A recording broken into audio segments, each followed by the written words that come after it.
আল্লাহ রাব্বুল আলামিন বলছেন, এরপর সুন্দর আকৃতি দিয়ে আদমকে আমি ফেরেশতাদেরকে দিয়ে সেজদা করালাম। ফাসাজাদু, সবাই সেজদা করলো, প্রত্যেকটা ফেরেশতাই কি করলো? সেজদা করলো। ইল্লা ইবলিস, কে সেজদা করলো না? ইবলিস। ইবলিস সেজদা করলো না। ইবলিস কে ছিল? সে কিন্তু কোনো ফেরেশতা ছিল না। সে ছিল একজন জিন। কানা মিনাল জিন্নি, সূরা কাহফে আল্লাহ পাক বলেছেন কানা মিনাল জিন্নি, সে জিনদের একজন ছিল। ঠিক আছে, সে আল্লাহ রাব্বুল আলামিনের এত বেশি ইবাদত করেছিল যে আল্লাহ রাব্বুল আলামিন তাকে এক পর্যায়ে ফেরেশতাদের উপরে একটা দায়িত্বশীল বানিয়ে দিয়েছিলেন। আল্লাহ রাব্বুল আলামিন বলছেন, ওয়ালাকাদ খালাকনাকুম, নিঃসন্দেহে আল্লাহ রাব্বুল আলামিন সেই সত্তা যিনি তোমাদেরকে সৃষ্টি করেছেন।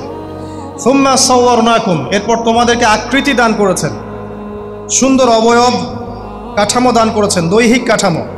সুম্মা কুলনা লিল মালাইকাতি ইসজুদু লি আদম, এরপরে আল্লাহ রাব্বুল আলামিন সমস্ত ফেরেশতাদেরকে বলেছেন যে তোমরা আদমকে সিজদা করো। আর সূরা বাকারার মধ্যে আছে আল্লাহ পাক সৃষ্টি করার পরে আদম আলাইহিস সালামকে নাম শিক্ষা দিয়েছেন, অর্থাৎ জ্ঞান শিক্ষা দিয়েছেন, এবং এমন জ্ঞান শিক্ষা দিয়েছেন যেই জ্ঞান ফেরেশতারাও জানতেন না। আল্লাহ পাক ফেরেশতাদেরকে বলেছিলেন যে তোমরা এই নামগুলো বলে দাও দেখি, যদি তোমরা সত্যবাদী হয়ে থাকো। ফেরেশতারা এই নামগুলো বলতে পারেননি। তারা বলেছিলেন লা ইলমা লানা ইল্লা মা আল্লামতানা, আপনি আমাদেরকে যা শিখিয়েছেন এর বাইরে আমাদের কোনো জ্ঞান নেই। এরপর আল্লাহ পাক আদম আলাইহিস সালামকে বলেছেন, আদম তুমি নামগুলো বলে দাও দেখি। এরপর আদম আলাইহিস সালাম সুন্দর করে সব নামগুলো বলে দিয়েছেন, কারণ আল্লাহ পাক তাকে সেই জ্ঞান শিক্ষা দিয়েছিলেন। এরপরে আল্লাহ রাব্বুল আলামিন ফেরেশতাদেরকে বলেছেন তোমরা আদমকে এখন সিজদা করো, কারণ জ্ঞানের মানদণ্ডে আদম তোমাদের চেয়ে শ্রেষ্ঠ। সুবহানাল্লাহ। আর আমরা সেই আদম সন্তান, যদিও বা পৃথিবীতে আসার পরে আমরা আমাদের পরিচয়টা ভুলে গেছি। সেই আদম সন্তান যে আদমকে আল্লাহ রাব্বুল আলামিন ফেরেশতাদেরকে দিয়ে সম্মানিত করলেন, সিজদা করালেন, সেই আদম সন্তান এখন আল্লাহর জমিনে শিরক করে, নবী সাল্লাল্লাহু আলাইহি ওয়াসাল্লামের সুন্নতের অনুসরণ করতে চায় না, নবীদের আদর্শ মানতে চায় না, কোরআন এবং সুন্নাহ মেনে জীবন করতে চায় না। সেই আদম সন্তান এখন জেনা করে, ব্যভিচার করে, মাদকদ্রব্য পান করে, সমকামী। সেই আদম সন্তান এখন ঘুষ খাচ্ছে, সুদ খাচ্ছে, দুর্নীতি করছে, অন্যের সম্পদ আত্মসাৎ করছে, অন্যায়ভাবে মানুষকে হত্যা করছে। এমন কোনো গুনাহ নাই যে সেই আদম সন্তান করছে না। কোন আদম সন্তান? যার পিতাকে আল্লাহ রাব্বুল আলামিন কি করলেন? ফেরেশতাদেরকে দিয়ে সেজদা করালেন। তাহলে চিন্তা করেন যে আমরা আমাদের পরিচয়টা কি পরিমাণ হারিয়ে ফেলেছি। আমরা তো চেতনার কথা বলি না, শেকড়ের কথা বলি না, আমরা সংস্কৃতির কথা বলি না। এই কথাগুলো আমরা বলি। আমাদের সত্যিকারের চেতনা হচ্ছে ইসলামিক চেতনা। সত্যিকারের শেকড় হচ্ছে এই শেকড় যে আমরা আদম আলাইহিস সালামের সন্তান, যে আদমকে আল্লাহ রাব্বুল আলামিন ফেরেশতাদেরকে দিয়ে সেজদা করিয়েছেন জ্ঞানের কারণে। আজকে সেই আদম সন্তান দেখবেন জ্ঞান অর্জন করতে চায় না, দিনের জ্ঞান অর্জন করতে চায় না, দুনিয়ার জ্ঞান অর্জন করতে চায়, দিনের জ্ঞান অর্জন করতে চায় না। যে জ্ঞান তাকে পরকালে নাজাতের ওসিলা করবে, সেই কোরআনটুকু তিলাওয়াতও করতে চায় না, তিলাওয়াত করা শিখতেও চায় না, আগ্রহই নাই। তাহলে আমরা কি পরিমাণে আমাদের শেকড়টা ভুলে গেছি, চেতনা হারিয়ে ফেলেছি, আমাদের মূল সংস্কৃতি থেকে দূরে সরে আসছি। একটু চিন্তা করেন। আল্লাহ রাব্বুল আলামিন বলছেন, এরপর সুন্দর আকৃতি দিয়ে আদমকে আমি ফেরেশতাদেরকে দিয়ে সেজদা করালাম। ফাসাজাদু, সবাই সেজদা করলো, প্রত্যেকটা ফেরেশতাই কি করলো? সেজদা করলো। ইল্লা ইবলিস, কে সেজদা করলো না? ইবলিস। ইবলিস সেজদা করলো না। ইবলিস কে ছিল? সে কিন্তু কোনো ফেরেশতা ছিল না। সে ছিল একজন জিন। কানা মিনাল জিন্নি, সূরা কাহফে আল্লাহ পাক বলেছেন কানা মিনাল জিন্নি, সে জিনদের একজন ছিল। ঠিক আছে, সে আল্লাহ রাব্বুল আলামিনের এত বেশি ইবাদত করেছিল যে আল্লাহ রাব্বুল আলামিন তাকে এক পর্যায়ে ফেরেশতাদের উপরে একটা দায়িত্বশীল বানিয়ে দিয়েছিলেন। ঠিক আছে, তো কিন্তু তার মনের ভিতরে একটা কেবর বা অহংকার ছিল, যে অহংকারের কারণে সে কিন্তু আল্লাহ পাকের এই নির্দেশটা পালন করলো না, লঙ্ঘন করলো। আমরা সামনে যাই। লাম ইয়াকুম মিনাস সাজিদিন, আল্লাহ পাক বলছেন সে সেজদাকারীদের অন্তর্ভুক্ত ছিল না। কে? ইবলিস। আচ্ছা, ক্বালা, আল্লাহ পাক এবার বলছেন মা মানাআকা আল্লা তাসজুদা ইয আমারতুক, আল্লাহ পাক বলছেন হে ইবলিস, কিসে তোমাকে নিষেধ করলো, কে তোমাকে বারণ করলো আদমকে সেজদা করতে, যাকে আমি সেজদা করার আদেশ করেছি? কি জন্য করলে না? সোজা কথায় তুমি কি জন্য সেজদা করলে না আদমকে? মা মানে আঁকা, তোমাকে কে বারণ করলো? এবার ইবলিস তার দলিল পেশ করছে। সে বলছে যে ক্বালা আনা খায়রুম মিন, সে বলল আমি আদমের চাইতে উত্তম। আসসালাতু খায়রুম মিনান নাওম, এটা জানেন না? ঘুমের চেয়ে নামাজ উত্তম। ঠিক এইভাবেই সে ইবলিস বলছে কি, আনা খায়রুম মিন, আমি তার চেয়ে উত্তম। কি কারণে উত্তম? খালাকতানি মিন নার ওয়া খালাকতাহু মিন তিন। হে আল্লাহ, আপনি আমাকে সৃষ্টি করেছেন আগুন দিয়ে। জিনদেরকে কি দিয়ে সৃষ্টি করা হয়েছে? আগুন দিয়ে। ফেরেশতাদেরকে কি দিয়ে? নূর দিয়ে। তাহলে এখানে প্রমাণ হলো যে ইবলিস কিন্তু ফেরেশতা নয়। আমাকে সৃষ্টি করেছেন আগুন দিয়ে, ওয়া খালাকতাহু মিন তিন, এবং আদমকে সৃষ্টি করেছেন তিন মানে কাদামাটি দিয়ে। তার মানে আগুন কাদামাটির চেয়ে সুপিরিয়র, বেশি মর্যাদা সম্পন্ন, ওর মানে কে আছে আর কি। এই কারণে সে সিজদা করলো না। এবার আল্লাহ রাব্বুল আলামিন বলছেন ক্বালা ফাহবিত মিনহা, ইবলিস এখান থেকে নেমে যাও। এটা কোন জায়গা? একদম মহাকাশের উপরে না, নাকি পৃথিবীতে? এটা 7 আসমানের উপরের ঘটনা। ইতিহাস শুরু হয়েছে মহাবিশ্বে। মানুষের অস্তিত্বও ছিল না, এমন একটা সময় চলে গেছে। মহাবিশ্বে কোটি কোটি বছর চলে গেছে যখন মানুষ বলতে কিচ্ছু ছিল না। ছিল না। অনেক পরে মানুষকে সৃষ্টি করা হয়েছে। এখন দুনিয়াতে মানুষের চলাচল দেখলে মনে হয় মহাবিশ্বে সে একাই আছে, আর কেউ নাই, তাই না? আচ্ছা, এটা দলিল কোরআনে আছে। সূরা দাহার 1 নম্বর আয়াত পড়ে দেখবেন, হাল আতা আলাল ইনসানি হাইনুম মিনাদ দাহরি লাম ইয়াকুন শাইআম মাযকুরা। আল্লাহ পাক বলছেন মানুষের উপরে এমন সময় চলে গেছে যে মানুষ কোনো আলোচ্য বিষয় ছিল না, উল্লেখযোগ্য কোনো বিষয় ছিল না। তো সভ্যতার শুরুর ঘটনা হচ্ছে এটা, মানে মানব সভ্যতার একদম শুরুর শেকড়ের ঘটনা হচ্ছে এটা। একদম শুরুর চেতনা, শুরুর সংস্কৃতি শুরু হচ্ছে এখান থেকে। এবার ইবলিস বলছে আমি সেজদা করব না, বিকজ আমি তার চেয়ে সুপিরিয়র। আপনি তাকে সৃষ্টি করেছেন মাটি দিয়ে, আমাকে সৃষ্টি করেছেন আগুন দিয়ে, আমি তাকে সেজদা করব না। সে আল্লাহ পাকের আদেশ লঙ্ঘনই করলো না, বরং আল্লাহকে উল্টা একটা যুক্তি দেখালো যে আপনি ভুল, আমি ঠিক। নাউজুবিল্লাহ, আপনি আমাকে আদমকে সেজদা করতে বলছেন, এটাই ভুল, বরং উচিত হচ্ছে ও আমাকে সেজদা করবে। নাউজুবিল্লাহ। তো সে কিন্তু সে উদ্ধত হলো এবং অহংকারও প্রদর্শন করলো। আল্লাহ পাক বলছেন ক্বালা ফাহবিত মিনহা, এখন এখান থেকে নেমে যাও। এই জান্নাতি বলেন আর ওই ঊর্ধ্ব জগতি বলেন, সেখান থেকে তোমরা নেমে যাও। এখন তুমি নেমে যাও। ফামা ইয়াকুনু লাকা আন তাতাকাব্বারা ফিহা, এখানে দাঁড়িয়ে তুমি অহংকার করবে এই অধিকার তোমাকে দেয়া হয় নাই। সোজা কথায় আল্লাহ পাক বলছেন এখানে দাঁড়িয়ে তুমি অহংকার করবে এই অধিকার তোমাকে দেয়া হয়নি। আল্লাহ পাক অহংকারীকে পছন্দ করেন না। অহংকারীদেরকে আল্লাহ পাক কিয়ামতের মাঠে পিঁপড়ার মতো উঠাবেন। তাদের আকৃতি মানুষের সমানও হবে না, ছোট ছোট কালো পিঁপড়ার মতো হবে, এবং অন্ধকার ওদেরকে ঢেকে নিবে। তো আমাদের মনে যাদের অহংকার আছে, আল্লাহর রাস্তায় অহংকার ছেড়ে দেই। অহংকার ইলমেরও থাকতে পারে। একজনের অনেক বড় ইলমি ডিগ্রি সার্টিফিকেট আছে, অমুক ফারেক তমুক ফারেক, অমুক মুহাদ্দিস অমুক মুফাসসির, ডাবল ডিগ্রি, এটারও অহংকার থাকতে পারে। ঠিক আছে? আবার অনেকের টাকা পয়সার অহংকার থাকে, অনেকের ক্ষমতার অহংকার থাকে, আবার এখনকার মেয়েদের সৌন্দর্যের অহংকার থাকে না? এক এক মানুষের এক একটা অহংকার। অহংকারের ডেফিনেশনটা কি? একজন সাহাবী নবী সাল্লাল্লাহু আলাইহি ওয়াসাল্লামকে বলছেন, ইয়া রাসূলুল্লাহ, আমি পছন্দ করি আমার গায়ের পোশাকটা সুন্দর হোক, আমার জুতা সুন্দর হোক, ঠিক আছে, আমার সুগন্ধি ভালো হোক, দামি হোক। এটা কি অহংকারের পরিচয়? নবী সাল্লাল্লাহু আলাইহি ওয়াসাল্লাম বলছেন না, এটা অহংকারের পরিচয় নয়। বরং অহংকারের পরিচয় হচ্ছে অন্য মানুষকে তুচ্ছ তাচ্ছিল্য করা এক, আর দুই হচ্ছে সত্যকে প্রত্যাখ্যান করা। মনে থাকবে অহংকারের সংজ্ঞা কি? এক, অন্য মানুষকে তুচ্ছ তাচ্ছিল্য করা, আর দুই, সত্যকে প্রত্যাখ্যান করা। এখন সত্য কি? আইনস্টাইনের থিওরি সত্য, নাকি পিথাগোরাসের উপপাদ্যই সত্য, নাকি আমাদের পশ্চিমারা যে সেকুলারিজম, কমিউনিজম, ডেমোক্রেসি ইত্যাদি ইত্যাদি, ন্যাশনালিজম এগুলো দিয়ে দিয়েছে মতবাদগুলো, এগুলি চূড়ান্ত সত্য? সায়েন্সই কি চূড়ান্ত সত্য? চূড়ান্ত সত্যটা কি আসলে? এক কথায় সূরা কাহফের 29 নম্বর আয়াতে সত্যের সংজ্ঞা আছে। কত নম্বর আয়াতে?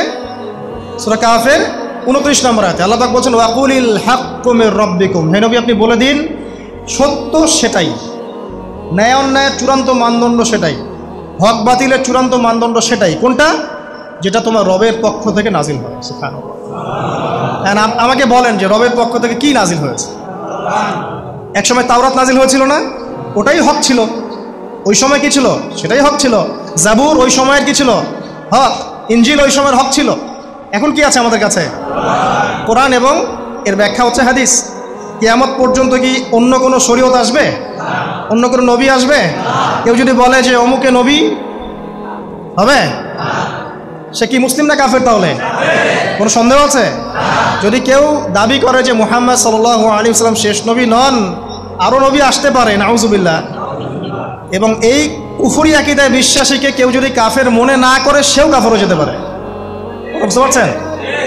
আসেন, তো অহংকারের সংজ্ঞাটা আমরা জেনে নিলাম যে সত্যকে প্রত্যাখ্যান করা, আল্লাহর ওহীকে প্রত্যাখ্যান করা, মানে কোরআন এবং সুন্নাহ থেকে সরে আসা, এটাকে মিথ্যা মনে করা, বা অন্য কোনো মতবাদকে কোরআন সুন্নাহর সমকক্ষ মনে করলেও কুফরি হয়ে যাবে। এরকম মনে করে অন্য একটা মতদর্শ, একটা দর্শন, একটা ফিলোসফিক্যাল থট বা একটা স্কুল অফ থট কোরআন সুন্নাহর চেয়ে ভালো নয় কিন্তু কোরআন সুন্নাহর সমমানের, এটাও যদি কেউ মনে করে, কাফের। কথা কি বুঝতে পারছেন? এটা হচ্ছে অ্যাবসলিউট ট্রুথ, মানে এটা সত্যের একদম সর্বোচ্চ স্টেজ, এর উপরে আর কিছু নাই। ভুলে গেছিলেন ভাই? আচ্ছা, এবার আসেন, আমরা অহংকারের সংজ্ঞা জানলাম, সত্যের সংজ্ঞাও জানলাম। এখানে ইবলিস কি করছে? সে অহংকার প্রদর্শন করছে, সে আল্লাহকে বলছে আপনি ভুল, আমি ঠিক। আদমকে সে তুচ্ছ তাচ্ছিল্য করলো এবং সত্যকে প্রত্যাখ্যান করলো, দুটোই কিন্তু ইবলিস করলো এখানে। আসেন, আল্লাহ পাক বলছেন ফাখরুজ, এখান থেকে বের হয়ে যাও হতভাগ। ফাখরুজ মানে উখরুজ মানে বের হও, অতএব ফাখরুজ, এখান থেকে বের হয়ে যাও। ইন্নাকা মিনাস সাগিরিন, তোমার অহংকার করার কোনো সুযোগ নাই এখানে, তুমি তো ছোট ক্ষুদ্র। ইন্নাকা মিনাস সাগিরিন, সাগির মানে কি? তুমি এখান থেকে, তুমি বের হয়ে যাও এখান থেকে, তুমি একজন ক্ষুদ্র সত্তা, তোমার এখানে অহংকার করার কিচ্ছু নাই। ক্বালা, এবার ইবলিস বলছে, এই জায়গাগুলো খুব ভালো করে শোনেন, আমাদের লেকচারের আসল জায়গায় কিন্তু যাবে ওইদিকে। ক্বালা, এবার ইবলিস বলছে আনজিরনি, শোনেন, ইবলিস বলছে আনজিরনি, হে আল্লাহ আমাকে অবকাশ দিন। কি বলছে? আমাকে অবকাশ দিন। ইলা ইয়াউমি ইউবআসুন, যেই দিন আপনি কিয়ামত ঘটাবেন, যেই দিন সবাইকে পুনরুত্থিত করবেন, ওই দিন পর্যন্ত আমাকে অবকাশ দিন। সূরা বাকারায় আছে, অন্য সূরা আছে রব্বি আনজিরনি ইলা ইয়াউমি ইউবআসুন। ইবলিস বলছে হে আমার রব। কি বলছে ইবলিস? হে আমার রব। ইবলিস কি তাহলে আস্তিক না নাস্তিক? কথা বলেন, ইবলিস কি আস্তিক না নাস্তিক? আস্তিক। ইবলিস বলছে যে ইয়া রব্বি, রব্বি হে আমার রব, হে আমার প্রতিপালক। আল্লাহকে ইবলিস বলছে হে আমার প্রতিপালক, আনজিরনি আমাকে অবকাশ দিন, ইলা ইয়াউমি ইউবআসুন, কিয়ামত দিবস পর্যন্ত, বা যেদিন আপনি পুরো মানব জাতিকে উঠাবেন কবর থেকে, আবার ওই দিন পর্যন্ত আমাকে অবকাশ দিন। তার মানে কিয়ামত যে হবে এটা নতুন করে লেখা হয় নাই, সভ্যতায় হিস্ট্রির শুরু থেকেই কিয়ামত ছিল। কথা বুঝতে পারছেন? ফেরেশতারাও জানতেন যে একদিন মহাবিশ্ব ধ্বংস হয়ে যাবে। যখন পৃথিবীতে মানুষকে পাঠানো হয়নি তার আগেই ফেরেশতারা জানতেন, আল্লাহ পাকের ইলমে ছিল এবং তিনি এটা ফয়সালা করে দিয়েছিলেন যে একদিন এই পুরো মহাবিশ্বই ধ্বংস হয়ে যাবে। ইবলিস আগে থেকে জানতো যে কিয়ামত হবে, এই জন্য সে বলছে আমাকে কিয়ামত পর্যন্ত অবকাশ দিন। আল্লাহ পাক এবার কি বলছেন দেখেন, ইবলিস আল্লাহর কাছে চাইলো, আল্লাহ পাক তাও তাকে ফেরত দিলেন না। আর আমরা আল্লাহর কাছে চাইতে এখন হতাশা হয়ে যায় না, দোয়া করতে থাকি আর বলি যে আমার দোয়া তো কবুল হচ্ছে না। আর ইবলিস একটা জিনিস চাইলো, আল্লাহ পাক বললেন ক্বালা ইন্নাকা মিনাল মুনজারিন, যাও তুমি অবকাশপ্রাপ্তদের একজন, তোমাকে অবকাশ দেয়া হলো। এক কথায় তোমার দোয়া কবুল করা হয়েছে, তোমার অবকাশ তোমাকে দেয়া হলো, কারণ আল্লাহ পাক এটা পরীক্ষা করবেন ইবলিসকে দিয়ে, মানব জাতিকে। ক্বালা, এবার ইবলিসের চ্যালেঞ্জ শোনেন, এটাই আমাদের আজকের লেকচারের মূল পয়েন্ট। এই জায়গা থেকে ইবলিস চ্যালেঞ্জ করছে। কি চ্যালেঞ্জ করছে? ফাবিমা আগওয়াইতানি, হে আল্লাহ আপনি যে কারণে আমাকে বিচ্যুত করলেন, মানে আমি আমার যে কৃতকর্মের কারণে আপনার রহমত থেকে বঞ্চিত হয়ে গেলাম, ঠিক আছে, লাআকউদান্না লাহুম সিরাতাকাল মুস্তাকিম, আমি সেই আদমের এবং আদমের সন্তানের সরল পথে ওত পেতে বসে থাকবো। কথাটা ভালো করে বোঝেন। ইবলিস চ্যালেঞ্জ করলো কাকে? আল্লাহকে। যে কারণে আল্লাহ আপনি আমাকে বহিষ্কার করলেন, এখন আমি কি করব? আমি এই আদম সন্তানের সরল পথে, আপনাকে পাওয়ার এই পথের আনাচে কানাচে আমি ওত পেতে বসে থাকব। কি জন্য বসে থাকব? যাতে করে আমি আদম সন্তানকে বিচ্যুত করতে পারি।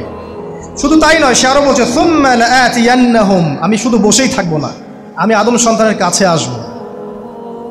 মিন বাইনি আইদিহিম, তার সামন থেকে আসব। ওয়া মিন খালফিহিম, আদম সন্তানের পিছন থেকে আসব। ওয়া আন আইমানিহিম, তার ডান দিক থেকে আসব। ওয়া আন শামাইলিহিম, তার বাম দিক থেকে আসব।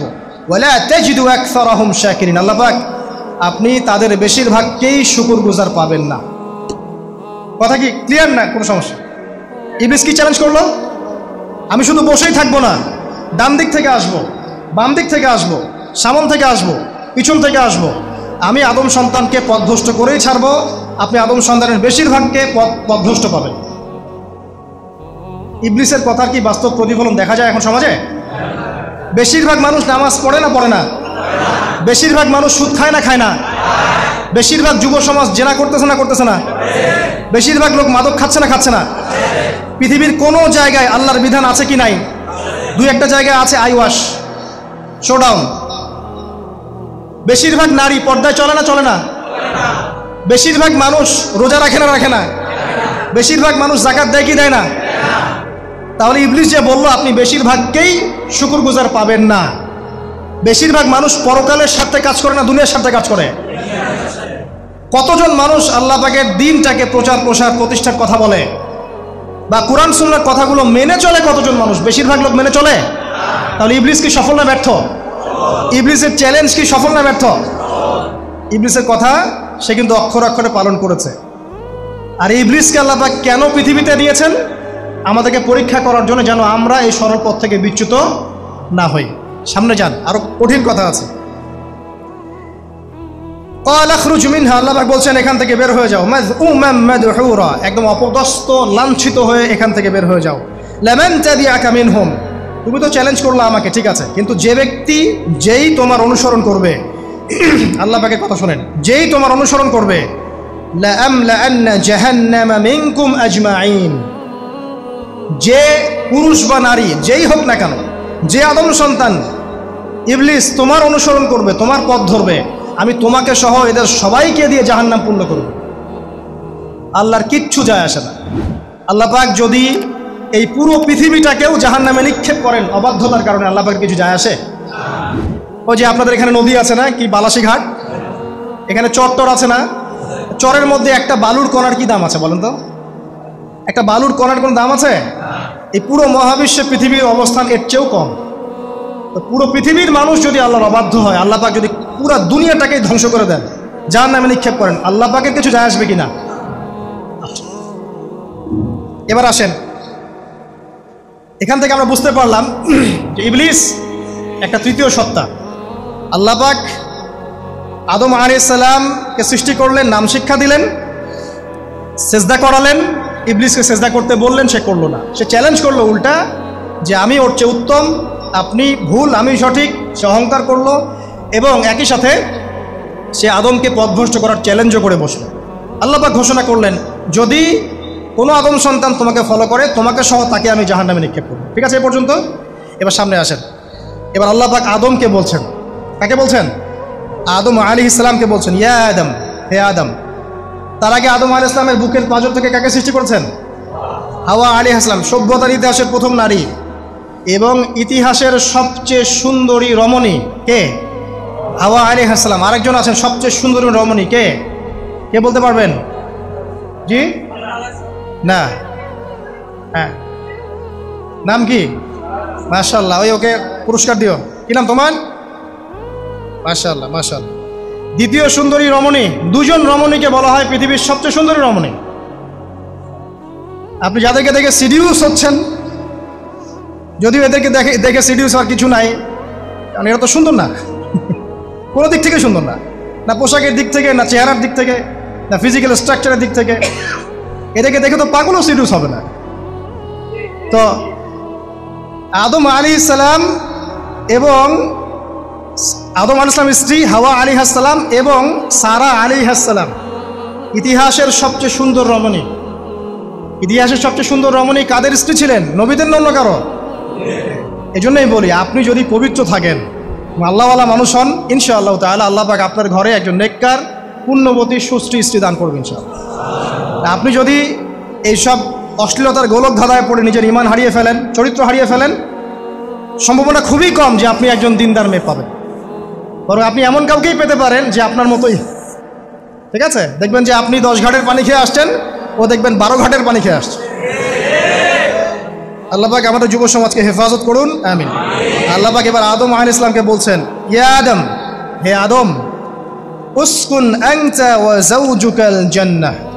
আদম শোনো, তুমি এবং তোমার স্ত্রী দুইজন এখন জান্নাতে থাকো। কোথায় থাকো? জান্নাতে থাকো। ওয়া কুলা মিন হাইসু শি'তুমা, যেখানে ইচ্ছা সেখান থেকে খাবার খাও। জান্নাতের নাজ নেয়ামতের কথা তো আপনারা শুনেছেন অনেক, আমি ওইগুলো বলতে যাচ্ছি না, সময় চলে যাবে। যা ইচ্ছা তাই পাবেন সেখানে, যা ইচ্ছা তাই।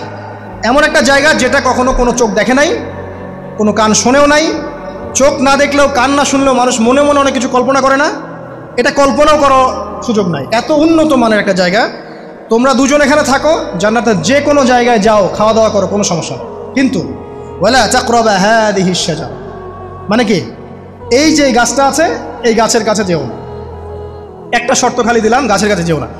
গাছের নাম কি এগুলো আমাদের আলোচনার বিষয় না, বিষয়টা হচ্ছে আল্লাহ পাকের আদেশটা কি। গাছটা আম গাছ হতে পারে, জাম গাছ হতে পারে, কদু গাছ হতে পারে, যে কোনো গাছ হতে পারে, এটা নিয়ে আমাদের কোনো মাথা ব্যথা নাই। মাথা ব্যথা হচ্ছে আল্লাহ পাকের আদেশ, এই গাছের কাছে যেও না, বাস যেও না। আচ্ছা, ফাতাকুনা মিনাজ জালিমিন, যদি চলে যাও তোমরা দুজন এখানে, তাহলে তোমরা দুজন কিন্তু জালেম হয়ে যাবে। আল্লাহ পাকের হুকুম অবাধ্য করলে মানুষ কি হয়ে যায়? জালেম হয়। এই জন্য আমরা দোয়ায় বলি আল্লাহুম্মা ইন্নী যালামতু নাফসি, বলি না? হে আল্লাহ, আমি আমার নফসের উপর জুলুম করেছি। রব্বানা যালামনা আনফুসানা, বলি না? আল্লাহ, আমরা আমাদের উপর জুলুম করেছি। তো আমরা যখন পাপ করি মানে আমরা জুলুম করে ফেলেছি। তো তোমরা দুজন এই গাছের কাছে যেও না, যদি যাও তাহলে জুলুম করে ফেলবে এবং জালেম হয়ে যাবে। এবার ইবলিস তো আর বসে নাই, সে তো চ্যালেঞ্জ করেছে, করে নাই? আচ্ছা, এবার ইবলিস কি করছে? ফাওয়াসওয়াসা লাহুমা শাইতান, এবং ইবলিস এবার এদের দুজনকে ওয়াসওয়াসা প্রদান করতে শুরু করলো। ইবলিস কি করলো? ওয়াসওয়াসা প্রদান করতে শুরু করলো। ওয়াসওয়াসাটা এমন ছিল যে হাল আদুল্লুকা আলা শাজারাতিল খুলদি ওয়া মুলকিন লা ইয়াবলা। ইবলিস এসে আদম এবং হাওয়া আলাইহিস সালাম তাদেরকে বলতে লাগলো যে আমি কি তোমাদেরকে এমন কোনো গাছের কথা বলবো যেই গাছের ফল খেলে তোমরা চিরস্থায়ী হয়ে যাবে, কখনো মরবে না, এবং এমন রাজত্ব পাবে যে রাজত্বের কোনো ক্ষয় নাই। ইবলিসের টোপটা কি দেখলেন? চিরস্থায়িত্বের টোপ এবং কিসের টোপ? রাজত্বের টোপ। এটা সূরা তাহার মধ্যে আছে। অন্য সূরায় আছে যে আমি কি বলে দিব এমন গাছের কথা যেই গাছের ফল খেলে তোমরা ফেরেশতা হয়ে যাবে, কখনো মরবে না। তাহলে চিরস্থায়িত্বের টোপ এবং এই যে কিসের?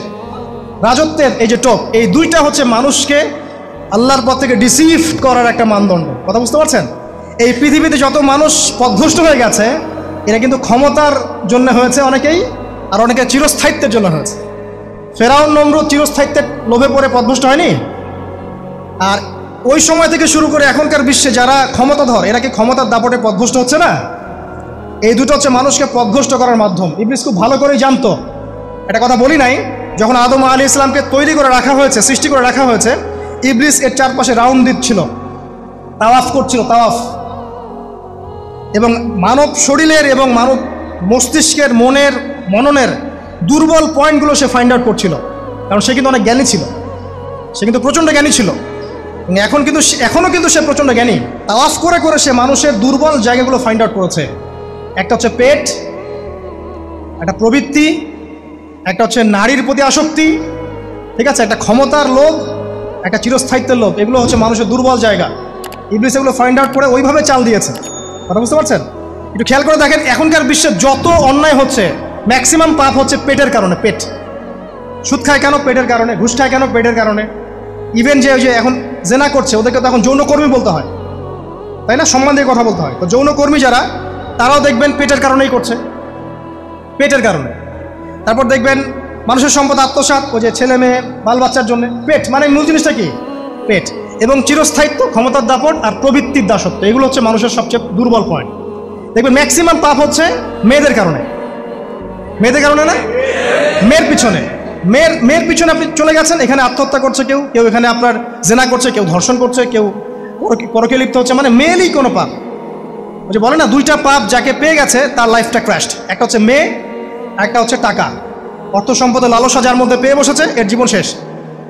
আর যার মেয়ের নেশা আছে, মেয়ের নেশা যার মধ্যে আছে, এর জীবন শেষ। একে আপনি হেদায়েতের পথে আনতে পারবেন না ইল্লা মাশা আল্লাহ, আল্লাহ পাক যদি না চান।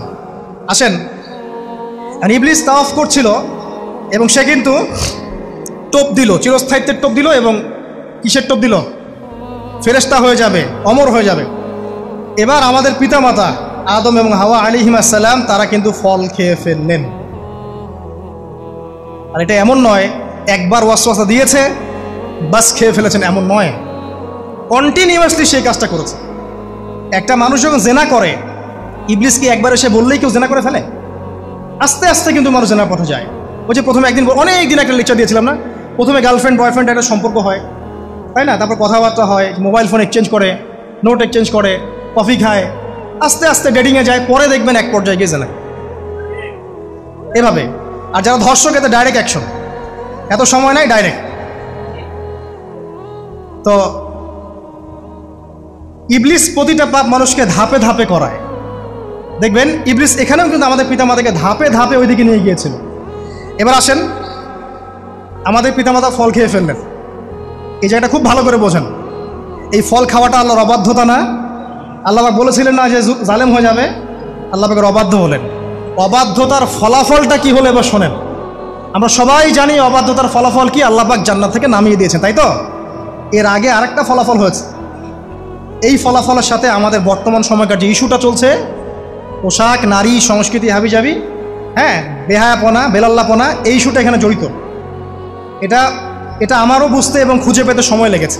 আমরা সবাই পড়েছি স্টুডেন্ট লাইফে, আদম এবং হাওয়া আলাইহিস সালাম আদেশ লঙ্ঘন করেছেন, সাথে সাথে আল্লাহ পাক জান্নাত থেকে কি করেছেন? নামিয়ে দিয়েছেন। ইবলিসকেও নামিয়ে দিয়েছেন, তারপরে হায়াত দিয়েছেন, এখানে পরীক্ষা করছেন, এই তো। এখানে আল্লাহ পাক দেখবেন আমাদের আমল কেমন, আমল ভালো হলে আবার জান্নাতে, খারাপ হলে আবার জাহান্নামে। কিন্তু এর আগেও একটা ঘটনা ঘটেছে। যে মুহূর্তে আমাদের পিতামাতা ফল খেয়েছেন, গাছের কাছে গিয়েছেন, আল্লাহ পাকের আদেশটা লঙ্ঘন করেছেন, সাথে সাথে তাদের গায়ের পোশাকটা খুলে পড়ে গেছে। আমি বুঝাতে পারি নাই, পুরো মহাবিশ্বের প্রথম লজ্জা, প্রথম অপমান, প্রথম শাস্তি, ঠিক আছে, আল্লাহর অবাধ্যতার প্রথম পরিণাম লজ্জা, মানে লজ্জাহীনভাবে গা থেকে কাপড় খসে পড়ে যাওয়া। প্রথম শাস্তি, প্রথম অবাধ্যতা, এবং প্রথম অবাধ্যতার পরিণতি পুরো মহাবিশ্বে সভ্যতার শুরু থেকে শেষ পর্যন্ত প্রথম অ্যাক্সিডেন্ট, বা এই যে আমরা বলছি পরিণতি, পাপের পরিণতি, অবাধ্যতার পরিণতি, সেটা হলো গা থেকে কাপড় খুলে যাওয়া। এই কথা আল্লাহ পাক বলছেন এখানে, লিয়ুবদিয়া লাহুমা মা উরিয়া আনহুমা মিন সাওয়াতিহিমা। ইবলিস তোমাদের পিতামাতাকে এই গাছের কাছে নিয়ে গিয়ে ফল খাইয়ে তাদের গা থেকে পোশাক খুলে ফেলে দিয়েছে। এবার কি বুঝতে পারছেন যে ইবলিস এখন বিশ্বে কি করছে?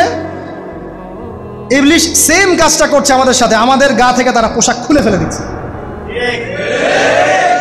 সভ্যতার শুরুর পাপ বলছি না আমরা, এটা আসলে ভুল। সভ্যতার শুরুতে আদম এবং হাওয়া আলাইহিস সালাম যে ভুলটা করেছেন, তার যে পরিণতি হয়েছে সেটা এটা ছিল না যে জান্নাত থেকে পৃথিবীতে নামিয়ে দেয়া, বরং পরিণতি এটা ছিল তাদের গা থেকে প্রথম কাপড় খুলে গেছে, তারা নগ্ন হয়ে গেছেন। ইবলিস সর্বপ্রথম আমাদের বাবা মাকে নগ্ন করেছে প্রলোভন দিয়ে, ক্ষমতার প্রলোভন, চিরস্থায়িত্বের প্রলোভন দিয়ে। আজকের বিশ্বেও কি ইবলিসের দোসররা সেম কাজটা করছে না? আজকের বিশ্বেও কি ইবলিসের মানুষরূপী এই দোসরগুলা সেম কাজটাই করছে না? সেম কাজটা করছে। আমাদের গা থেকে ওরা পোশাক খুলে ফেলছে, এরপর আল্লাহ পাক জান্নাত থেকে নামিয়ে দিয়েছেন। আগে কিন্তু এটা হয়নি, আগে পোশাক খুলেছে। এরপর কি হচ্ছে জানেন? শোনেন, আল্লাহ পাক ওয়াকালা মা নাহাকুমা রাব্বুকুমা আন হাযিহিশ শাজারা ইল্লা আন তাকুনা মালাকাইন আও তাকুনা মিনাল খালিদিন। ইবলিস বলছিল যে তোমাদের রব তোমাদেরকে এই গাছের কাছে যেতে নিষেধ করেছে এই কারণে যে তোমরা এখানে গেলে মালাক হয়ে যাবে এবং চিরস্থায়ী হয়ে যাবে। ওয়াকাসামাহুমা ইন্নী লাকুমা লামিনান নাসিহিন। ইবলিস বলছিল যে আমি আল্লাহর কসম করে বলছি আমি তোমাদের শুভাকাঙ্ক্ষী। ফাদাল্লাহুমা বিগুরুর, ওদেরকে তারা পথভ্রষ্ট করলো, ইবলিস তাদেরকে পথভ্রষ্ট করলো। ফালাম্মা যাকাশ শাজারা, যখন তারা গাছের কাছে গেলেন, বাদাত লাহুমা সাওআতুহুমা, তাদের লজ্জাস্থানটা উন্মুক্ত হয়ে গেল, কাপড় খুলে পড়ে গেল। এটাই বলতে যাচ্ছিলাম। ওয়াতাফিকা ইয়াখসিফানি আলাইহিমা মিন ওয়ারাকিল জান্নাহ, এবং আদম এবং হাওয়া আলাইহিস সালাম জান্নাতের গাছের পাতা ছিঁড়তে লাগলেন এবং সেই পাতা দিয়ে লজ্জাস্থান ঢাকতে লাগলেন। আপনার বাবা আপনার মাকে যদি কেউ রাস্তায় নগ্ন করে ফেলে আপনার কেমন লাগবে? আপনি কি করবেন তার ইজ্জত সম্মান বাঁচানোর জন্য? আমাদের পিতা মাতাকে ইবলিস জান্নাতে নগ্ন করে দিয়েছিল এবং আমাদের পিতা মাতা জান্নাতের পাতাগুলো ছিঁড়ে ছিঁড়ে লজ্জাস্থানকে আবৃত করতে শুরু করল। ওয়ানাদাহুমা রাব্বুহুমা, এবং আল্লাহ পাক বলছেন এবার আল্লাহ পাক তাদের দুজনকে ডাকলেন, ডেকে বললেন আলাম আনহাকুমা আন তিলকুমা শাজারা, হে আদম এবং হাওয়া তোমাদের দুজনকে কি আমি বলি নাই যে এই গাছের কাছে যাবে না? ওয়াকুল লাকুমা ইন্নাশ শাইতানা লাকুমা আদুউম মুবিন, আমি কি তোমাদেরকে বলি নাই নিশ্চয়ই শয়তান তোমাদের স্পষ্ট প্রকাশ্য শত্রু? ক্বালা, এবার তারা তাদের ভুল বুঝতে পারলেন। আল্লাহ পাকের কত দয়া মানুষের প্রতি দেখেন। ইবলিসও আল্লাহর অবাধ্য ছিল, আল্লাহ পাক তাকে বহিষ্কার করে কাফের বানিয়ে দিয়েছেন, চিরস্থায়ী লানত করেছেন।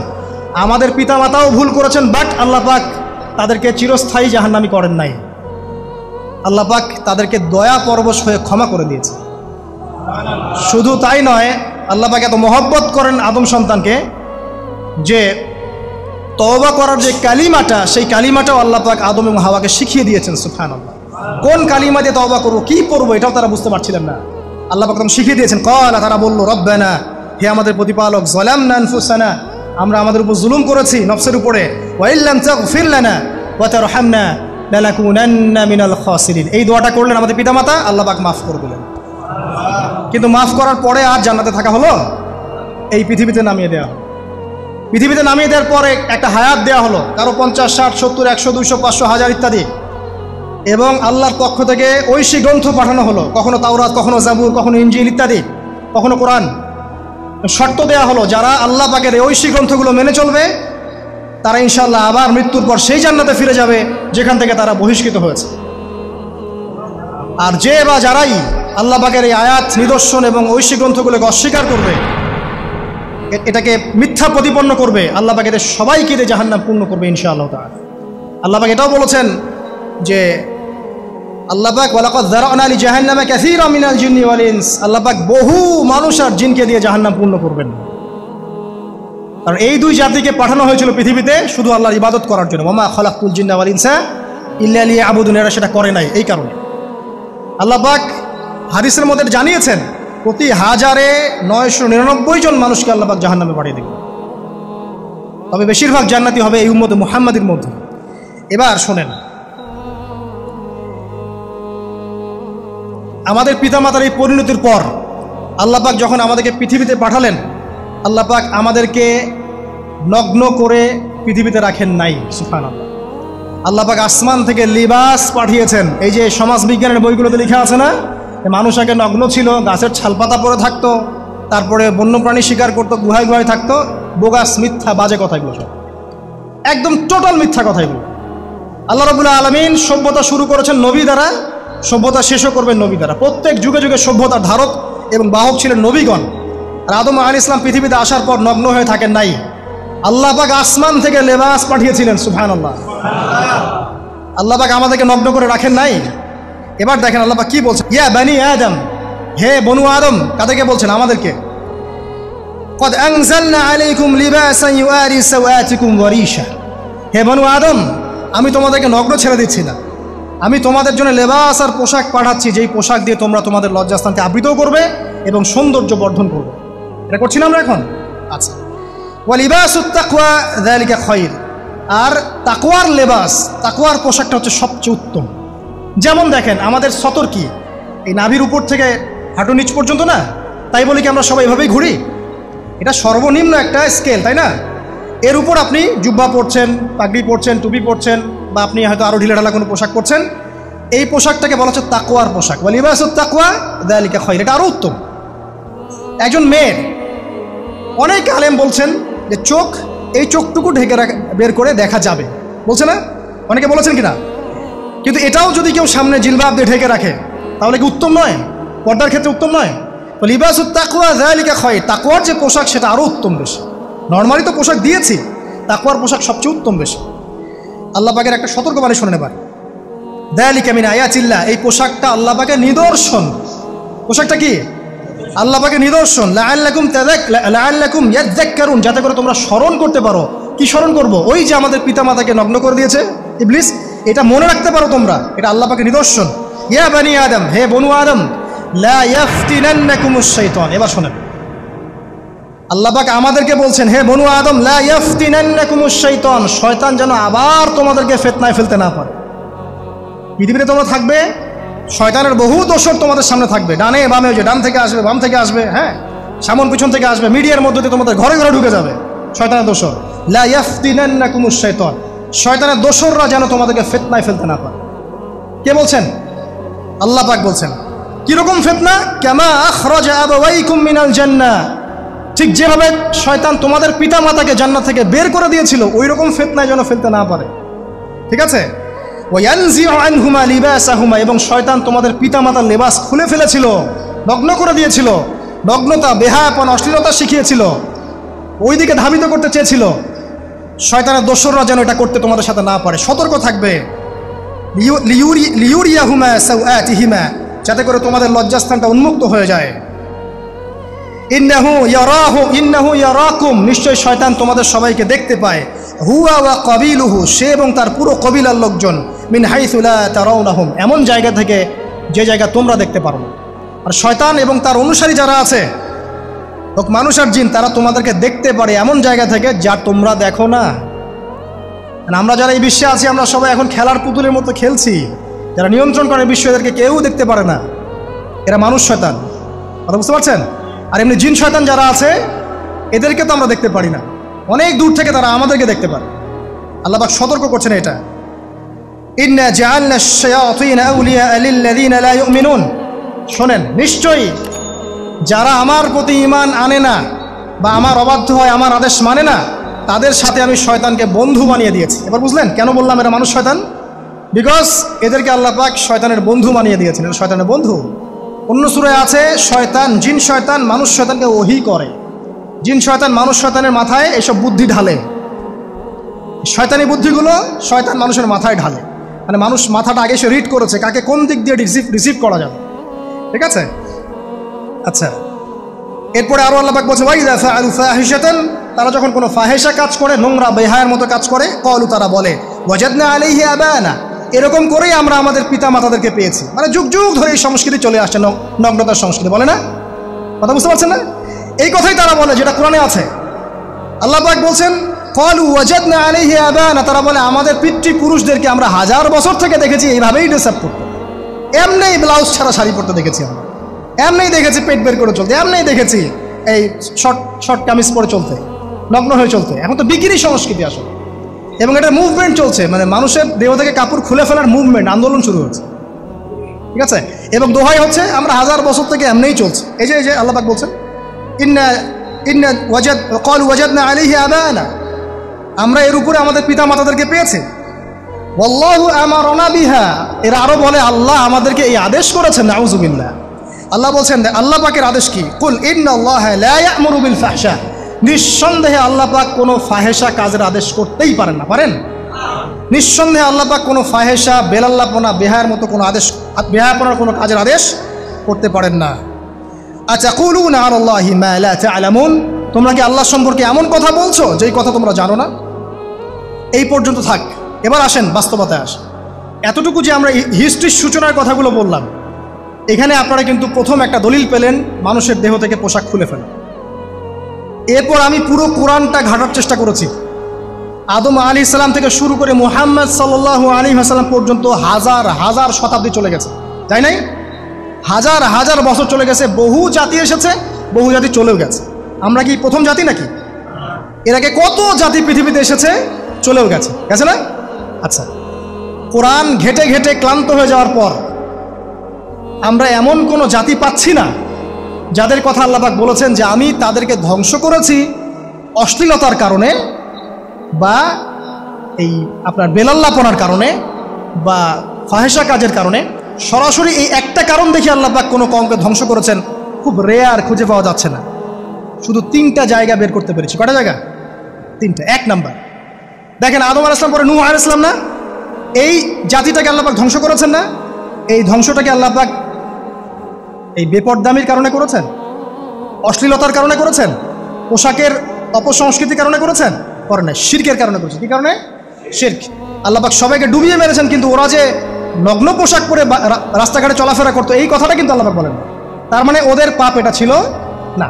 এরপর ইব্রাহিম আলাইহিস সালামের কওম কি এই কারণে ধ্বংস হয়েছে? অশ্লীলতার কারণে ধ্বংস হয়েছে? বেহায়াপনার কারণে ধ্বংস হয়েছে? নগ্নতার সংস্কৃতির অপচর্চার কারণে ধ্বংস হয়েছে? না। শিরকের কারণে। আদ জাতি এই কারণে? না। সামুদ জাতি এই কারণে? না। একটা জাতি পাওয়া যায়, তার নাম কওমে লূত। কি নাম? কওমে লূত। এই লূত কওম ছিল সমকামী, তারা মেয়েদের সাথে বিবাহ বন্ধনে আবদ্ধ হতো না, বরং ছেলেদের ছেলে ছেলে জেনা করতো না। এই একটা জাতি পাচ্ছি ইতিহাসে যারা অশ্লীলতার কারণে, ফাহেসা কাজের কারণে, সমকামিতার কারণে, নোংরামির কারণে আল্লাহ পাক পুরো উপরে উঠিয়ে নিচে নামিয়ে ধসিয়ে দিয়েছে। এই একটা জাতি পেলাম। আরেকটা জাতি পাওয়া যায়, তার নাম হচ্ছে বানু ইসরাইল। কি নাম? বানু ইসরাইল। আল্লাহ রসুল সাল্লাল্লাহু আলাইহি ওয়াসাল্লাম বলছেন যে তোমরা দুনিয়া থেকে বেঁচে থাকো এবং নারীর ফিতনা থেকে বেঁচে থাকো। কারণ বানু ইসরাইল মানে মুসা আলাইহিস সালামের যে কওম ছিল, এই কওমের মধ্যে প্রথম ফিতনা দেখা দিয়েছিল মেয়েদের ব্যাপারে। এই একটা পেলাম যে মেয়েদের কারণে, বেহায়াপনার কারণে, অশ্লীল পোশাকের কারণে, নগ্নতার কারণে একটা সভ্যতাকে আল্লাহ পাক শাস্তি দিয়েছে। দুটো পাওয়া গেল, ঠিক আছে? এক দুই, একটা লুত, একটা হচ্ছে বানু ইসরাইল, ঠিক আছে? নবী সাল্লাল্লাহু আলাইহি ওয়াসাল্লাম যখন নবী হলেন তখন তিনি সমস্ত অশ্লীলতার শেকড়টাকে উপরে ফেলে দিলেন। সভ্যতার ইতিহাস থেকে শুরু করে আমরা যত জাতির ধ্বংস দেখছি, এই ধ্বংসগুলো শিরকের কারণে হয়েছে, কুফরির কারণে হয়েছে, অবাধ্যতার কারণে হয়েছে। মাত্র কয়েকটা জাতির ক্ষেত্রে অশ্লীলতা, বেহায়াপনা, আপনার ফাহেসা কাজ, এগুলোর রিজন দেখানো হয়েছে। তো এ থেকে একটা বিষয় প্রমাণ করা যায়, এই কথাটা ভালো করে বোঝেন। এ থেকে একটা বিষয় প্রমাণ করা যায় যে যত সভ্যতা ধ্বংস হয়ে গেছে, ওই সভ্যতার মানুষরা আর যাই করুক না কেন তাদের পোশাক আশাক ঠিকঠাক ছিল। কথা বুঝতে পারছেন না?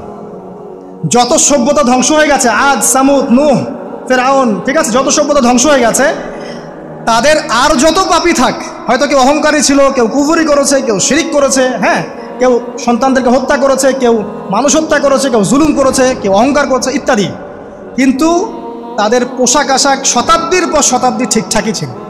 এটা নিয়ে আল্লাহ পাক কোরআনে খুব বেশি কথা বলেন না।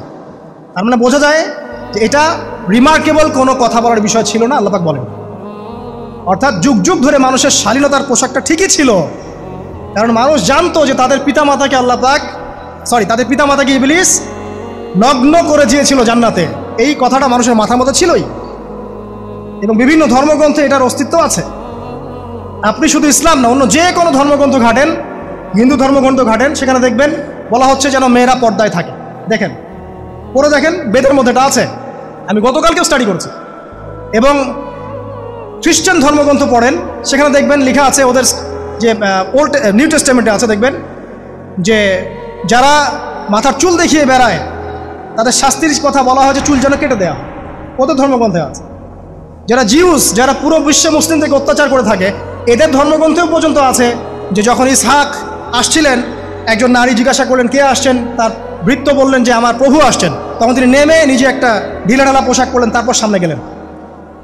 শুধুমাত্র ইসলাম ধর্মে নয়, যত ধর্ম চলে গেছে পৃথিবীতে, সমস্ত ধর্মের মধ্যেই নারীদের শালীন পোশাকের কথাটা বর্ণিত আছে এখন পর্যন্ত। তার মানে যারা এখন অশালীন বিষয়ের দিকে মানুষকে ধাবিত করতে চায়, এদের আসলে কোনো ধর্ম নাই। ধর্মের সাথে এদের কোনো সম্পর্ক আসলে নাই।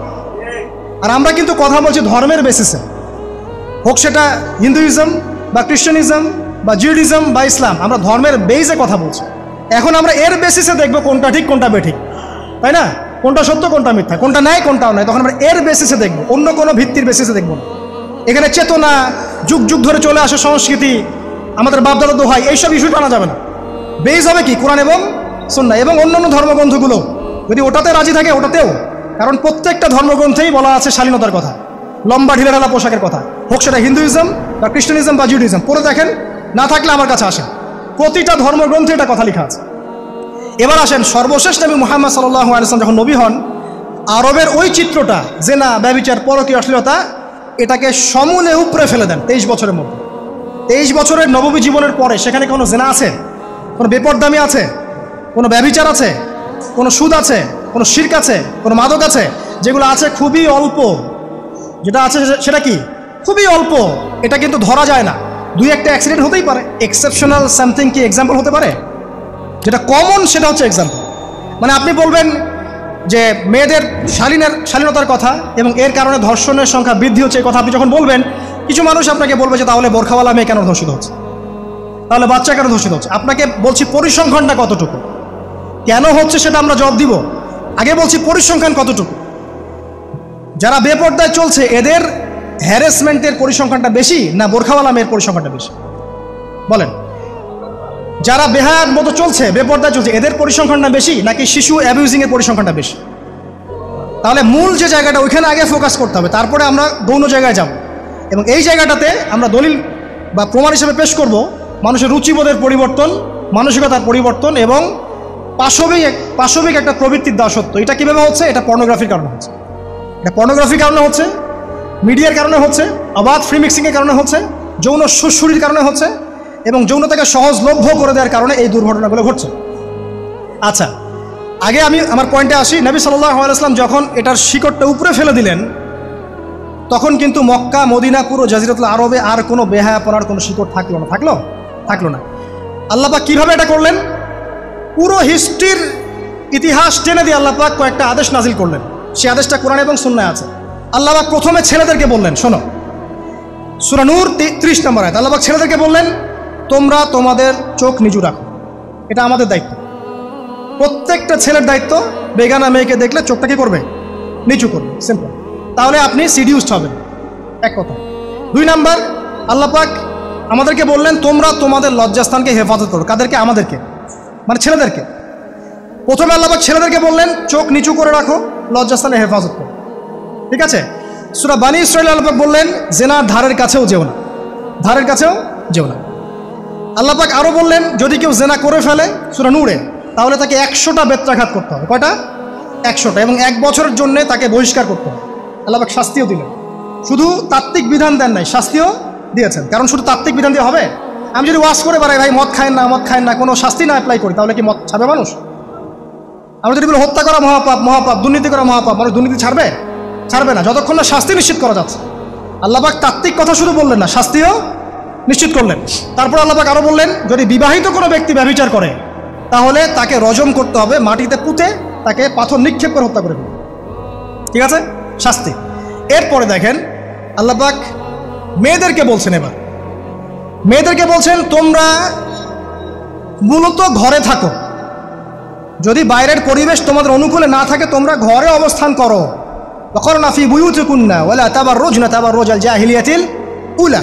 তোমরা মূলত ঘরে থাকো। জাহিলি যুগে মেয়েরা যেভাবে নিজেদেরকে প্রদর্শন করে বেড়াতো, এই কাজটা তোমরা করো না। যদি করো তাহলে সমাজে বেহায়াপনা, ফায়সা বেড়ে যাবে, তোমরা নিজেরাই ক্ষতিগ্রস্ত হবে, যেটা ওরা হচ্ছে এখন। আচ্ছা, এরপর আল্লাহ পাক আরও বললেন, হে নবী, আপনি আপনার স্ত্রী এবং মুমিন নারীদেরকে বলেন, তারা যদি বাহিরে যায় যেন জিলবাব দিয়ে তাদের পুরো বক্ষদেশটাকে ঢেকে নেয়। তাহলে পোশাকের সংস্কৃতির শেকড় কোত্থেকে শিখবো? আমি কোত্থেকে শিখবো? আল্লাহ পাক কর্তৃক নাজিলকৃত সর্বশেষ ঐশী গ্রন্থ থেকে শিখবো নাকি? যে বইয়ের মধ্যে কোনো ভুল নাই সেটাই তো আমার শেখার মাধ্যম হবে নাকি যে দর্শনে 1000টা ভুল সেটা শিখবো আমি? আল্লাহ পাক এখানে বলছেন, মুমিন নারীদেরকে বলো, বাইরে গেলে পরে তারা যেন জিলবাব দিয়ে, কাপড় দিয়ে সুন্দর করে বক্ষদেশ এবং ঢেকে রাখে। বোরখার কথা এখানে নাই শব্দ, ঠিক আছে? ঢেকে রাখা, ঢিলে ঢালা পোশাকের কথা এসেছে। আচ্ছা আসেন, বললেন যে তোমরা অমুক অমুক অমুক অমুক, যেমন আপনার বাবা, আপনার ভাই, আপনার এই যে সন্তান, এই যে মাহারাম যারা আছে, এদের সামনে ছাড়া অন্যদের সামনে যখনই যাবে, তোমরা কিন্তু হিজাব অবলম্বন করো। তা আল্লাহ পাক হিজাবের বিধান দিলেন, চক্ষু নিচু করতে বললেন, লজ্জাস্থানের হেফাজত করতে বললেন, এবং যদি এর পরেও কেউ ভুল করে ফেলে তাহলে আল্লাহ পাক শাস্তির কথা বললেন। আল্লাহ পাকের সিস্টেমটা সুন্দর হলো না? এই সিস্টেমটা নবী সাল্লাল্লাহু আলাইহি ওয়াসাল্লাম অ্যাপ্লাই করলেন, সমাজ থেকে সমস্ত জেনা ব্যভিচারের ভিত্তি উঠে চলে গেল। সুবহানাল্লাহ বলবেন না? এটা হলো অবস্থা। তারপর আল্লাহ রাব্বুল আলামিন শুধু পর্দার কথা বলেই ক্ষান্ত হলেন না, কারণ একটা বিধান দিলেই মানুষের সব কিছু সলভ হবে না। আল্লাহ পাক, শোনেন, এদিকে মনোযোগ দেন। আল্লাহ পাক এর পাশাপাশি আমাদেরকে 5 ওয়াক্ত নামাজ পড়তে বললেন। ঠিক আছে? নামাজ পড়লে মানুষ ভালো হবে, নৈতিকতা শিখবে, আল্লাহর সাথে ক্লোজ সম্পর্ক হবে। আল্লাহ পাক কোরআন তেলাওয়াত করতে বললেন। ঠিক আছে? কোরআন মেনে চলতে বললেন। আল্লাহ পাক আমাদেরকে আল্লাহর জিকির করতে বললেন, নবীর সুন্নাহ মতো চলতে বললেন। আমি যেটা বলতে যাচ্ছি যে আল্লাহ পাক শুধু পর্দার কথাগুলো বলেই একটা বিধান দিয়ে শেষ করে দিলেন না, কারণ শুধুমাত্র হিজাবের সাথেই পুরো সোসাইটির সমস্যাগুলো জড়িত না, এখানে আরও অনেক বিষয় আছে। যদি আপনি নৈতিকতা না শেখেন, একটা বোরখাওয়ালা মেয়েকে আপনি টিস করতে পারেন। ঠিক আছে? যদি আপনার মধ্যে আল্লাহর ভয়, তাকওয়া না থাকে, আপনি কিন্তু একটা বাচ্চাকেও ধর্ষণ করতে পারেন, সুযোগ পেলে আপনি করে ফেলবেন। আপনার মধ্যে আল্লাহর ভয় না থাকলে আপনি কিন্তু গোপনে জেনা করতে পারেন বা পর্ন দেখতে পারেন। তাই আল্লাহ পাক শুধু হিজাবের বিধানটা দিয়েই ক্ষান্ত হলেন না, আল্লাহ পাক আনুষঙ্গিক আরও অনেক কথা বললেন, যে তোমরা পবিত্র হও, বেশি বেশি আল্লাহর জিকির করো, 5 ওয়াক্ত সালাত নামাজে পড়ো, কোরআন তেলাওয়াত করো, নবীর সুন্নাহ মেনে চলো, দিনই কাজে ব্যস্ত থাকো, সৎ কাজের আদেশ করো, অসৎ কাজে নিষেধ করো। মানে এই সবগুলো কাজ যখন একসাথে হবে, আপনার মনটা কী হবে? পবিত্র হবে। আপনার মনের মধ্যে আল্লাহর নূর চলে আসবে। আপনার মনে আল্লাহর নূর চলে আসবে, তখন এইসব অন্ধকার বা এই যে জাহিলিয়াতগুলো আপনার কাছে ভালো লাগবে। যখন আপনার ইন্টারনাল যে সোলটা আছে, এটা যখন এনলাইটমেন্ট হবে আল্লাহর নূর দিয়ে, তখন আপনার কাছে এইসব হারাম প্রিমিক্সিং, হারাম পরকিয়া, আপনার জেনা, আপনার ব্যভিচার, পর্ন, এগুলো বিভীষিকাময় মনে হবে, আপনার কাছে ভালো লাগবে না। আল্লাহ পাক অন্তর্জগৎটা পরিবর্তন করার জন্য আমাদেরকে এই সিস্টেমগুলো দিলেন। শুধু হিজাবই করবে, not this is not necessary. এর সাথে আরও অনেক বিষয় থাকবে, নামাজ, রোজা, হজ, জাকাত, হ্যাঁ, হজ, ওমরা, তাসকিয়া, জিকির, আজগার, কোরআন তেলাওয়াত, আমর বিল মারুফ, নাহি আনিল মুনকার সব একত্রিত হবে, আবার হিজাবও চলবে। এরপরে যদি কেউ সীমা লঙ্ঘন করে শাস্তিও আছে। পুরো সিস্টেমটা সুন্দর না? এই সিস্টেমটা যখন আল্লাহ পাক তার রাসূল মুহাম্মদ সাল্লাল্লাহু আলাইহি ওয়াসাল্লামের মাধ্যমে লঞ্চ করলেন আরবের মধ্যে, আরবে না কোনো জেনা থাকলো, না কোনো ব্যভিচার, না কোনো মাদক, না কোনো পর্ন, না কোনো এই যে নারীর অবমাননা, কিছুই থাকলো না। একটা মেয়ে 300 মাইল দূর থেকে এসে একা হজ করে চলে যায়, তো কেউ তার দিকে তাকাতো না। এমন যুগ চলে গেছে। মহিলা সাহাবী রণকৌশল মানে যুদ্ধের বর্ম পরে উহুদে যুদ্ধ করেছেন, কেউ তার দিকে তাকায়নি। তাকিয়েছে? তাকায়নি। এখন ওই যুগটা আপনি দেখেন, রাসূল সাল্লাল্লাহু আলাইহি ওয়াসাল্লামের যুগ, আবু বকর সিদ্দিক, ওমর ইবনুল খাত্তাব, ওসমান আলী, এই খুলাফায়ে রাশেদার স্বর্ণ যুগটাকে আপনি দেখেন। ওই যুগে আপনি রেপের হার কত পার্সেন্ট মহিলা রেপ হয়েছে? ওই যুগে কত পার্সেন্ট মেয়ে জেনায় লিপ্ত হয়েছে? ওই যুগে কত পার্সেন্ট ছেলে মেয়ে ধর্ষণ করেছে? ওই যুগে কত পার্সেন্ট নারীর শ্লীলতাহানি হয়েছে? কত পার্সেন্ট নারীকে টিজ করা হয়েছে? কত পার্সেন্ট মেয়েকে মার্ডার করা হয়েছে? কত পার্সেন্ট মেয়েকে যৌতুকের জন্য চাপ দেওয়া হয়েছে? একটু পরিসংখ্যানটা দেখান আমাদেরকে। সভ্যতা করতে লাফাচ্ছেন। ওই সভ্যতায় যা হয়ে গেছে, নবী সাল্লাল্লাহু আলাইহি ওয়াসাল্লাম থেকে শুরু করে খোলাফায়ে রাশেদের যুগে যা হয়েছে, এই পার্সেন্টেজগুলোর সাথে বর্তমান পার্সেন্টেজকে মিলান, মিলবে? ওই যুগে রেয়ার জেনা 2-1টা হয়েছে। মদ খেয়েছে মানুষ রেয়ার কয়েকজন, মানুষ ব্যভিচার করেছে রেয়ারলি 2-4 জন, 100 বছরে 2-4 জন। ওই যুগে দেখবেন মানুষ পরকীয়ার নামই জানতো না, সমকামিতা কি জিনিস মানুষ জানতোই না, শর্ট পোশাক, বিকিনি সংস্কৃতি কি মানুষ জানতো না, ঠিক আছে? আনকভার ইউ, এই যে মুভমেন্ট চলছে, এগুলোর মানে কি মানুষ জানতো না, জানতো? ওই যুগে কি মুসলিমরা পিছিয়ে ছিল? জ্ঞান বলেন, বিজ্ঞান বলেন, অর্থনীতি বলেন, রাজনীতি বলেন, সমরনীতি বলেন, অস্ত্রশস্ত্র বলেন, কোন সেক্টরে কি মুসলিমরা তখন পিছিয়ে ছিল কিনা? উত্তর দেন, পিছিয়ে ছিল? ছিল না। তাহলে স্বর্ণযুগ আমরা কোনটাকে বলবো? এই বর্তমান দাজ্জালীয় সভ্যতাকে স্বর্ণযুগ বলবো, নাকি খোলাফায়ে রাশেদার এবং নবী সাল্লাল্লাহু আলাইহি ওয়াসাল্লাম রেখে যাওয়া যুগটাকে স্বর্ণযুগ বলবো? তাহলে ওই যুগ যদি স্বর্ণযুগ হয়, তাহলে ওই যুগের সুন্নাহ এ যুগে অ্যাপ্লাই করতে হবে না? তাহলে ওই যুগের সমস্যা যেমন দূর হয়েছে, এই যুগের সমস্যা দূর হবে না? এই সহজ বাংলা কথাটা বললে কি আমরা মৌলবাদী হয়ে যাব? এই সহজ বাংলা কথা বুঝতে গিয়ে কি আমি ধর্মান্ধ হয়ে যাব, ব্যাকডেটেড হয়ে যাব? এই কথাটা আমরা বলতে এখন সাহস পাই না। কি কারণে? সভ্যতার ইতিহাস ঘেটে দেখেন, ওই সভ্যতাই ছিল জ্ঞানে, শিল্পে, অস্ত্রে, প্রযুক্তিতে, অর্থনীতিতে মুসলিমরা একদম স্বর্ণ শিখরে। কোনো একজন মুসলিমকে হত্যা করার কেউ সাহস করেছিল? একজন মুসলিম নারীকে ধর্ষণ করার কেউ সাহস করেছে? একজন মুসলিম শিশুকে কেউ বোম মেরে হত্যা করেছিল? আজকে বিশ্বের দিকে আপনি তাকিয়ে দেখেন, শত শত নারী ধর্ষিত হচ্ছে, শত শত বোমা মেরে আমাদের বাচ্চাদেরকে হত্যা করা হচ্ছে, মুসলিমদেরকে পুরো ডমিনেট করা হচ্ছে। আজকে রাজনৈতিক নিয়ন্ত্রণ, অর্থনৈতিক নিয়ন্ত্রণ, পলিটিক্যাল, আপনার সোশ্যাল মিডিয়া, প্রযুক্তি যা যা আছে সব নিয়ন্ত্রণ পশ্চিমাদের হাতে, সমস্ত নিয়ন্ত্রণ ওদের হাতে। এই যে পালাবদল হলো সময়ের, এটা কেন হলো? বিকজ 1 নাম্বার ইস্যু হচ্ছে আমরা কোরআন এবং সুন্নাহ থেকে দূরে সরে আসছি। 2 নাম্বার আমরা শয়তানের সেই ধোঁকায় পড়ে গেছি, যে ধোঁকা থেকে আমরা বেরোতে পারিনি, আল্লাহ পাক সতর্ক থাকতে বলেছিলেন। 3 নাম্বার আমরা ইলম চর্চা ছেড়ে দিয়েছি। 4 নাম্বার হক কথা বলাও ছেড়ে দিয়েছি। 5 নাম্বার সৎ কাজের আদেশ, অসৎ কাজের নিষেধ ঠিকঠাক মতো হচ্ছে না। 6 নাম্বার দেখেন আমরা জানি যারা আমল ঠিক মতো করছি না। 7 নাম্বার আমরা বকধার্মিক হয়েছে, বকধার্মিক, খালি নামাজ, রোজা, হজ, জাকাত আর তসবির মধ্যে ইসলাম, বাকি কোনো জায়গায় ইসলাম নাই, কোনো জায়গায় ইসলাম নাই। সমস্যা এগুলা দেখবেন পরিবারের কাঠামো ভেঙে যাচ্ছে। আমরা কুরআন সুন্নাহকে হাতে নিয়ে ওয়ার্ল্ডকে চ্যালেঞ্জ করতে পারি নাই, ডিল করতে পারি নাই, এবং পশ্চিমা এবং অন্যান্য সভ্যতার যে নোংরা মতাদর্শগুলো আছে এগুলোকে ঢালাওভাবে আমরা গ্রহণ করেছি, এবং আস্তে আস্তে আস্তে আস্তে পুরো মুসলিম বিশ্বে এগুলো ছড়িয়ে গেছে। এখন আপনি পেপার পত্রিকা খুললে দেখবেন 4টা 5টা 10টা ধর্ষণ, এই মেয়ে রেপ, এই মেয়ে ডাকাতি, ওইখানে হত্যা, এখানে যৌতুক, এখানে অমুক তমুক, সুদ, ঘুষ, জেনা, ব্যভিচার, নিত্য নৈমিত্তিক ব্যাপার। কারো এগুলো নিয়ে কোনো মাথা ব্যথাও নাই, এগুলো খুব সিম্পল সাধারণ ব্যাপার এখন আমাদের কাছে।